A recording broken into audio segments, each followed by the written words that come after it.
ആലപ്പുഴ കലവൂരിൽ വയോധികയെ കൊന്ന് കുഴിച്ചുമൂടി. മൃതദേഹം കൊച്ചി കടവന്ത്ര സ്വദേശിനി സുഭദ്രയുടേത് എന്ന മക്കൾ തിരിച്ചറിഞ്ഞു. മൃതദേഹം കണ്ടെത്തിയ കോർത്തശ്ശേരിയിലെ വീട്ടിൽ താമസിച്ചിരുന്ന നിതിൻ മാത്യൂസ്, ശർമിള എന്നിവർ ഇപ്പോൾ ഒളിവിലാണ്. സുഭദ്രയുടെ സ്വർണ്ണാഭരണങ്ങൾ ആലപ്പുഴയിൽ വിറ്റു എന്ന് പോലീസ് ഇപ്പോൾ സ്ഥിരീകരിക്കുന്നുണ്ട്. 25,000 രൂപ നിതിൻ മാത്യൂസിന്റെ അക്കൗണ്ടിലെത്തിയെന്നും പോലീസ് കണ്ടെത്തി. സുഭദ്രയും ശർമിളയും എറണാകുളം സൗത്ത് റെയിൽവേ സ്റ്റേഷനിലേക്ക് പോകുന്ന CCTV ദൃശ്യങ്ങൾ 24-ന് ലഭിച്ചു. വിശദാംശങ്ങളുമായി ഇപ്പോൾ ആലപ്പുഴയിൽ നിന്ന് മനീഷ് മഹിബാലും എസ് ശ്രീകാന്തും ചേരുന്നുണ്ട്. ആദ്യം മനീഷ് മഹിബാലിലേക്കാണ്. മനീഷ്, ഒടുവിൽ എന്തൊക്കെ കാര്യങ്ങളിൽ പോലീസ് ഇപ്പോൾ സ്ഥിരീകരണം നൽകുന്നുണ്ട് ഈ സംഭവത്തിൽ? മനീഷ്. പ്രധാനമായും ഉന്മേഷ്, പോലീസിന്റെ സംശയം ഇവർ സ്വർണത്തിന് വേണ്ടിയിട്ടുള്ള ഒരു കവർച്ചയ്ക്ക് വേണ്ടിയിട്ട് ഒരു ആസൂത്രിത കൊലപാതകമാണെന്നുള്ള സംശയമാണ് പോലീസിന് ബലപ്പെടുന്നത്. അതിനെ സാധൂകരിക്കുന്ന രീതിയിൽ ആലപ്പുഴ നഗരത്തിലടക്കം വിവിധ പ്രദേശങ്ങളിൽ ഇവർ സ്വർണം പണയം വെച്ചതും വിറ്റതുമായിട്ടുള്ള തെളിവുകൾ പോലീസിന് ലഭിച്ചിട്ടുണ്ട്. ഈ പ്രധാനപ്പെട്ട പ്രതി എന്ന് പോലീസ് സംശയിക്കപ്പെടുന്ന മാത്യൂസിന്റെ ഫോണിലേക്ക് കഴിഞ്ഞ ഏതാനും ദിവസങ്ങൾക്ക് മുൻപ് ഇയാളുടെ അക്കൗണ്ടിലേക്ക് 25,000 രൂപ വന്നിട്ടുണ്ട്. ഈ ഒരു സ്വർണ്ണ പണമിടപാട് സ്ഥാപനത്തിൽ നിന്നാണ് ഈ പണം വന്നിട്ടുള്ളത്. ഒപ്പം തന്നെ ഉടുപ്പിയിൽ നിന്നും ഇവർ രണ്ടുപേരും ചേർന്ന് ഈ സ്വർണം പണയം വെച്ചതായും വിവരം പോലീസ് ലഭിച്ചിട്ടുണ്ട്. ഒപ്പം തന്നെ മൃതദേഹത്തിൽ സ്വർണ്ണാഭരണങ്ങൾ ഇല്ല, എന്നാൽ കാണാതാകുന്നതിന് തൊട്ടു മുൻപ് ഇവരുടെ ശരീരത്ത് സ്വർണ്ണാഭരണങ്ങൾ ഉണ്ടായിരുന്നു. അത് CCTV ദൃശ്യങ്ങളടക്കം വ്യക്തമാണ്. 4-ാം തീയതിയാണ് ഇവർ എറണാകുളം സൗത്ത് റെയിൽവേ സ്റ്റേഷനിലും ഒപ്പം തന്നെ കടവന്ത്രയിലെ വീടിന് സമീപത്ത് നിന്ന് ലഭിക്കുന്ന CCTV ദൃശ്യങ്ങളടക്കം ഇവരുടെ ശരീരത്ത് സ്വർണ്ണാഭരണങ്ങൾ ഉള്ളതായി നമുക്ക് കാണാൻ സാധിക്കുന്നുണ്ട്. എന്നാൽ ഈ മൃതദേഹത്തിൽ നിന്നത് കണ്ടെത്തിയിട്ടില്ല. അങ്ങനെ പോലീസിന്റെ ഒരു അനുമാനം ആ രീതിയിലുണ്ട്. പക്ഷേ ഈ കേസിൽ ഏറ്റവും പോലീസിനെ കുഴപ്പിക്കുന്നത് ഇതിൽ പ്രധാനപ്പെട്ട പ്രതി എന്ന് പോലീസ് സംശയിക്കുന്ന ശർമിളയെ സംബന്ധിച്ചുള്ള വിവരങ്ങളെല്ലാം ദുരൂഹമാണ്. അവർ കർണാടകയിൽ താമസിക്കുന്ന ഒരു സ്ത്രീയാണ്. അവർ ഈ ആലപ്പുഴയിൽ വന്ന് താമസിക്കാൻ തുടങ്ങിയിട്ട് 2 വർഷം മാത്രമേ ആയുള്ളൂ. അവരെ സംബന്ധിച്ചുള്ള ഒരു വിവരവും അയൽവാസികൾക്ക് അറിയില്ല. മാത്യൂസിന്റെ ഭാര്യയാണ്. ഇവർ പ്രണയിച്ച് വിവാഹം കഴിച്ചവരാണ്. ഇവർ തമ്മിലുള്ള വിവാഹത്തിലടക്കം നയിച്ചതിലൊരു പ്രധാനപ്പെട്ട കാരണക്കാരി ഈ ഇപ്പോൾ മരണപ്പെട്ട അല്ലെങ്കിൽ മൃതദേഹം കണ്ടെടുത്തിട്ടുള്ള സുഭദ്ര ആണെന്ന് കൂടി പോലീസിന് വിവരം ലഭിച്ചിട്ടുണ്ട്.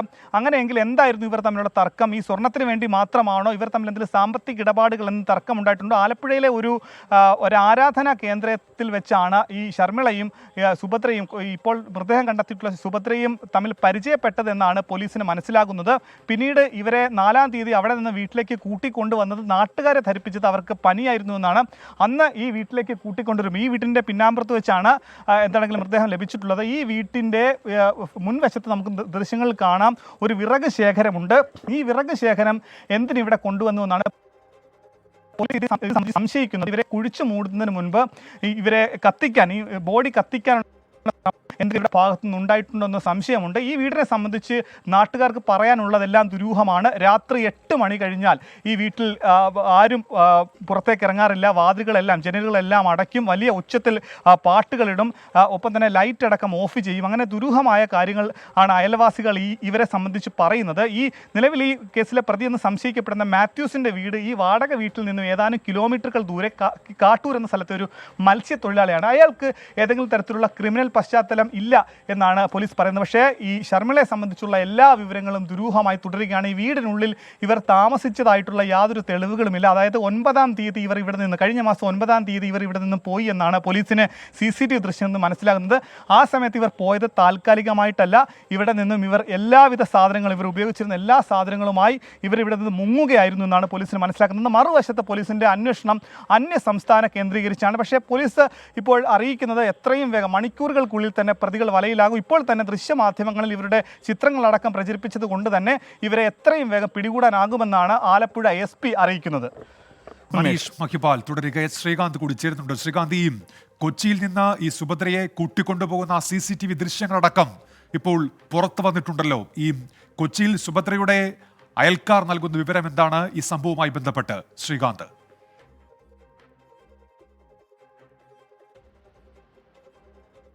ഉന്മേഷ, ഞാനിപ്പോൾ നിൽക്കുന്ന ഈ സ്ഥലം, ഈ കാണുന്ന മറയ്ക്ക് തൊട്ടപ്പുറത്താണ് വലിയ കുഴിയെടുത്ത് അവിടെ മറവ് ചെയ്തിട്ടുള്ളത് ഈ സുഭദ്രയെ.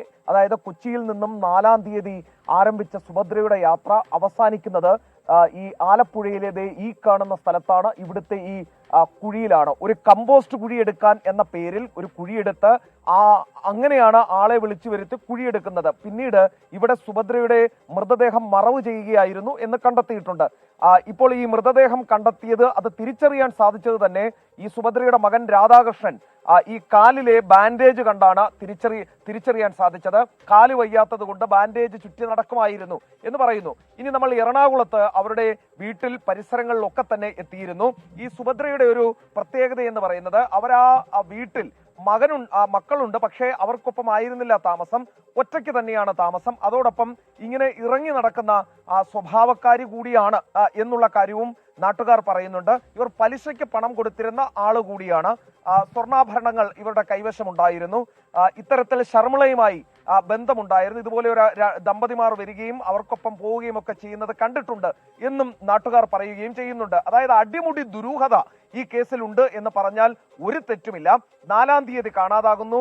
പിന്നീട് കമ്പോസ്റ്റ് കുഴിയെടുക്കാൻ ഈ ശർമിളയെ കാണാതായി ആലപ്പുഴയിലേക്ക് വരുമ്പോൾ, ഇവിടെ എത്തുമ്പോൾ അവർക്ക് വയ്യായിരുന്നു, പനിയായിരുന്നു എന്നൊരു കഥ കൂടി കേട്ടു. അതിനുശേഷം 4 പേർ ചേർന്നാണ് അവരെ ഇവിടേക്ക് കൊണ്ടുവന്നതെന്ന് പറയുന്നു. അവരിവരുടെ ഈ മാത്യൂസിന്റെ ബന്ധുക്കളാണ് എന്നുള്ള വിവരം കൂടി കിട്ടുന്നുണ്ട്. പക്ഷെ അതൊക്കെ സ്ഥിരീകരിക്കേണ്ടത് ഇനി പോലീസാണ്. ശേഷമാണ് ഇവരെ 9-ാം തീയതിയോടുകൂടി ഈ ദമ്പതികളെ കാണാതെയുമാകുന്നത്. ഇതിൽ ശർമിള കർണാടകക്കാരിയാണ്, ഉടുപ്പിക്കാരിയാണ് എന്നുള്ളതാണ് വ്യക്തമാകുന്നത്. അവരുടെ ബാക്ക്ഗ്രൗണ്ട് വളരെ ദുരൂഹമാണ്. ഈ സ്വർണവും പണവും മോഷ്ടിക്കുന്നതിന് വേണ്ടിയുള്ള എന്തെങ്കിലും തർക്കമാണോ ഈ കൊലപാതകത്തിലേക്ക് നയിച്ചത് എന്നുള്ള കാര്യത്തിൽ ഇപ്പോഴും ഒരു വ്യക്തത വരാനുണ്ട്.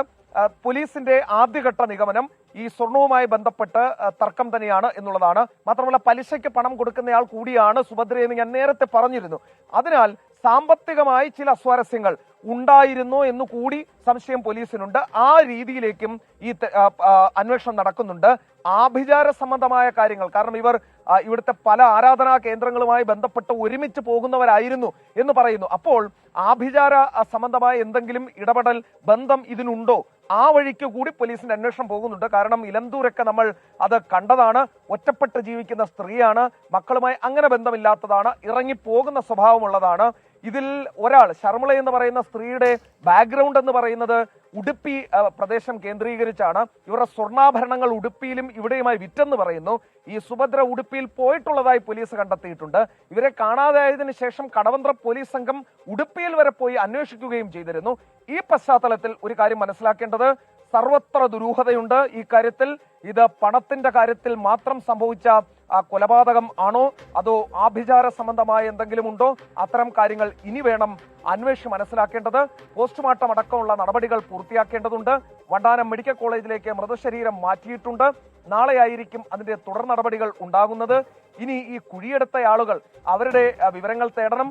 ഈ മാത്യൂസിന്റെ വീട് ഇതിന് തൊട്ടടുത്താണെന്ന് പറയുന്നു. അവിടെ കൂടി അന്വേഷണം സ്വാഭാവികമായും നീണ്ടുപോവുകയും ചെയ്യും.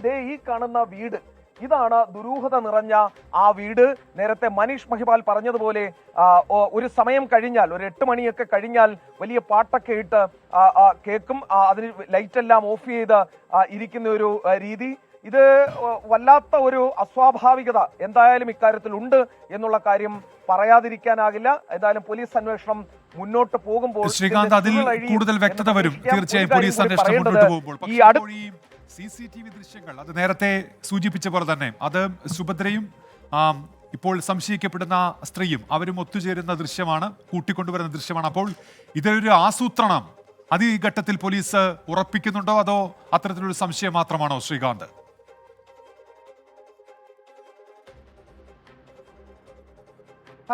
ആദ്യഘട്ടത്തിൽ പോലീസ് സംശയങ്ങളാണ്. ഈ ആസൂത്രണം എന്നൊക്കെ ഈ ഘട്ടത്തിൽ പറയാൻ സാധിക്കില്ല. കാരണം അവർ ഒളിവിലാണ്, ഈ ആളുകൾ ഒളിവിലാണ്. ഇവരെ കൂട്ടിക്കൊണ്ടുവരുന്ന ദൃശ്യങ്ങൾ, സാധാരണഗതിയിൽ അവിടെ വരാറുള്ള ദമ്പതികളാണിവർ.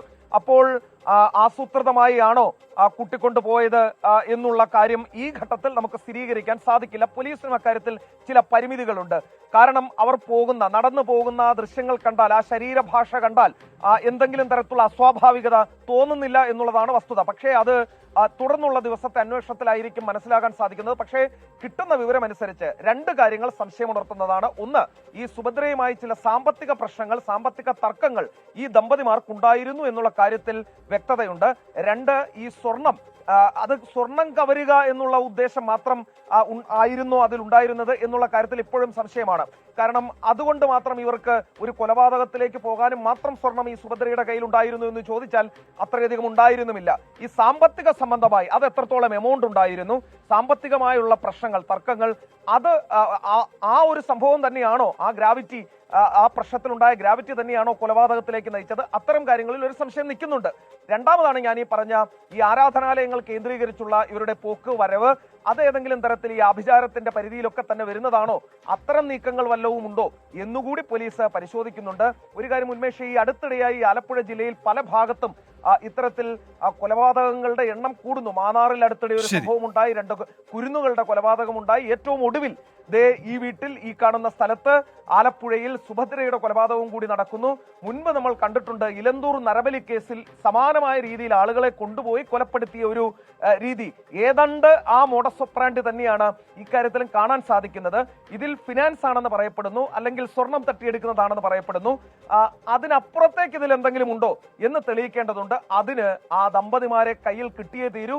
അതിൽ ഏറ്റവും അധികം സംശയിക്കേണ്ടയാൾ, ഏറ്റവും അധികം വിവരങ്ങൾ നൽകാൻ ഈ കേസിൽ കഴിയുന്നയാൾ അത് ശർമ്മിള തന്നെയായിരിക്കും. കാരണം അവരുടെ ബാക്ക്ഗ്രൗണ്ട് കുറച്ച് ശരി ശ്രീകാന്ത്, ഏതായാലും അക്കാര്യങ്ങളിലൊക്കെ ഇനി വ്യക്തത വരണം. അവരെ കണ്ടുകിട്ടണം, അവരെ ചോദ്യം ചെയ്യണം. അങ്ങനെ കൂടുതൽ വ്യക്തത വരുത്താനുള്ള ശ്രമത്തിലാണ് പോലീസ് എന്നാണ് ശ്രീകാന്തും ഒപ്പം മനീഷ് മഹിബാലും ഇപ്പോൾ റിപ്പോർട്ട് ചെയ്യുന്നത് ആലപ്പുഴയിൽ നിന്ന്.